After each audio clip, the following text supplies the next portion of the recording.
దేవుని పరిశుద్ధ నామమునకు మహిమ కలుగునుగాక. దేవునికి స్తోత్రం. యెహోవా ఈరే మినిస్ట్రీస్ తరపున మా యొక్క హృదయపూర్వకమైన వందనాలు తెలియచేస్తున్నాము.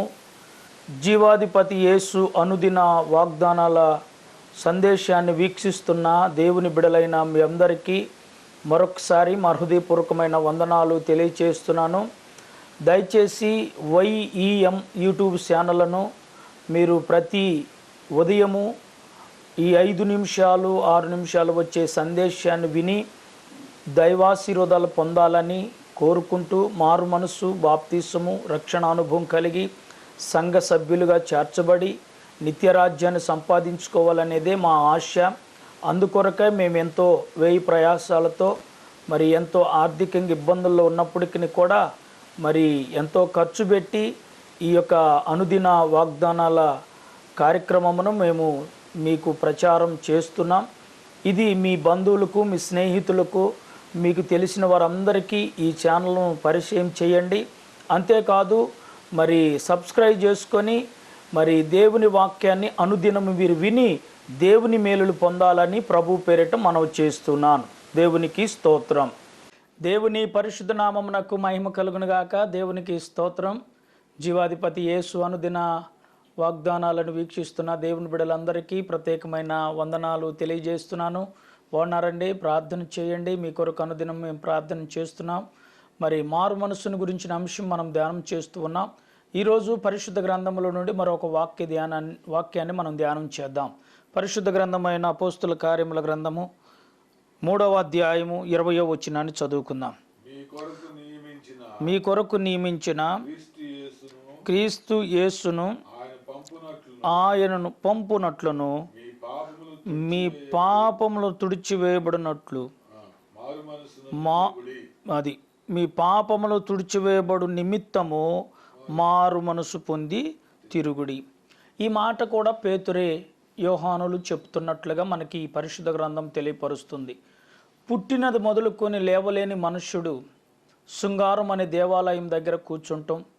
పేతురు యోహానులు 3 గంటల సమయంలో ప్రార్థన చేసుకోవటానికి దేవాలయముకు ఎక్కి వస్తున్నప్పుడు ఆ పుట్టినది మొదలుకొని లేవలేని మనుషుడు వారి దగ్గర భిక్షం అడగటం, పేతురు మా దగ్గర ఎండి బంగారం లేవు కానీ మాకు కలిగినది నీకు ఇచ్చుచున్నామని చెప్తూ నజరేయుడైన యేసు నామములో లేచి నడవమని చెప్పగా ఆ పుట్టినది మొదలుకొని లేవలేని నడవలేని మనుషుడు లేచి నడుచుచు దేవుని స్తుతిస్తూ గంతులు వేయుటూ దేవాలయంలోకి వెళ్ళినట్లుగా ఈ 3వ అధ్యాయంలో మనకి ఈ వాక్యాలు కనబడుతుంటాయి.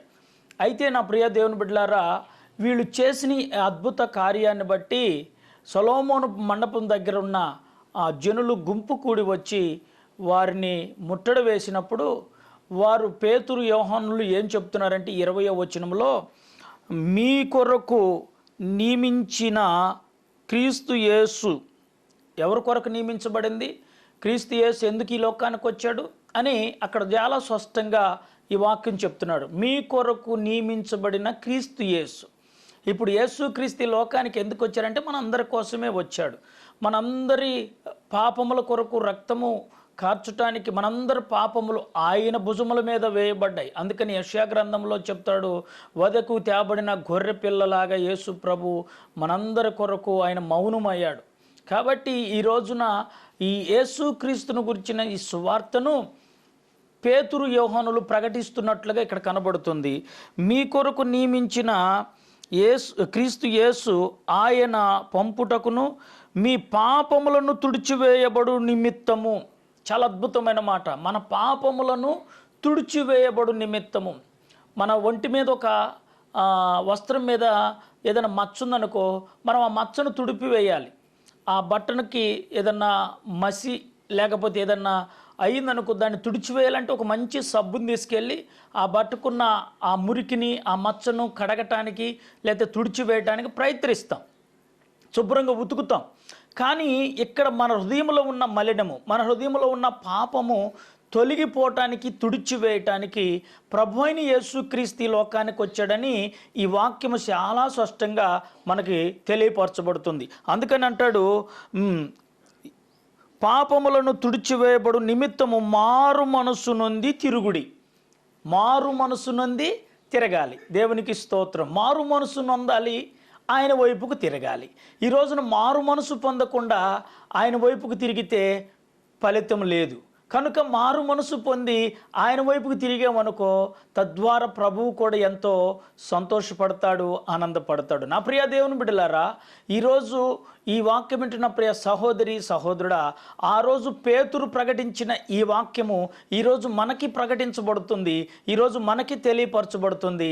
కాబట్టి మన వాక్యం వినటం ప్రాముఖ్యం కాదు, కానీ మన పాపాలు తుడిచివేసే వ్యక్తి ఎవరు, మన పాప జీవితాన్ని తీసివేసే వ్యక్తి ఎవరు గ్రహించి ఆ పరిశుద్ధుడైన యేసు దగ్గరికి నువ్వు రాగలిగితే నీలో ఉన్న ప్రతి పాపమును తుడిచివేసి నిన్ను పరిశుద్ధపరిచి ఆయన రాజ్యానికి నిన్ను వారసురాలుగా చేయటానికి ప్రభువైన యేసుక్రీస్తు సమర్థుడై ఉన్నాడు.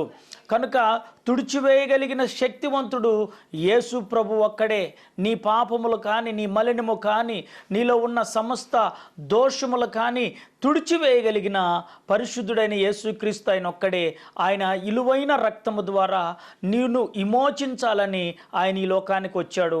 కాబట్టి ఈరోజు ఈ వాక్యం వింటున్న ప్రియ దేవుని బిడ్డ, మరి పేతురు గారు ఆనాడు అనేక ప్రజలకి ఈ మాటలు తెలియపరిస్తే, ఈనాడు పరిశుద్ధాత్మ దేవుడు మనకి బోధిస్తున్న ఈ వాక్యాన్ని బట్టి చాలామంది మీ పాపములోనే ఉండి లోకానుసారంగా జీవించొద్దు, కానీ పాపములను తుడిచివేయగలిగిన పరిశుద్ధుడైన యేసు దగ్గరికి నువ్వు రాగలిగితే ఆయన ఇలువైన రక్తము ద్వారా ఆయన నిన్ను సంపూర్ణ చేసి పరిశుద్ధపరిచి నిన్ను ఆయన రాజ్యానికి మరి వారసుడిగా చేస్తాడు.